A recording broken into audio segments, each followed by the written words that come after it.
I have in front of me an Easy by Dahua 16 channel DVR. It's part of the Cooper series, so it's 4 megapixel and it's hybrid, so it supports TVI, CVI, AHD and 960H, and it's available with free delivery directly from freetv.ie.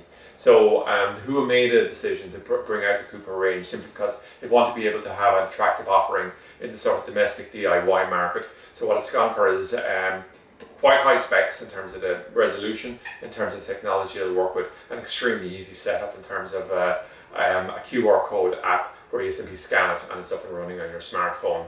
So we offer this with the option of no hard drive, a 4 terabyte or a 6 terabyte pre-installed. If you come along and you just look at the design of this here, we'll say the overall package of the thing, and it's highlighting the fact that it'll work on a smartphone with either Android or iOS. So you can see the general design here. If we look at the front of this unit, there's very little to see there. The hard drive, obviously, if it's fitted, can be fitted internally here. There's a total of 16 BNC connections here. We have a microphone ports here. We also have a VGA and a HDMI output, depending on whether it's a television or a monitor.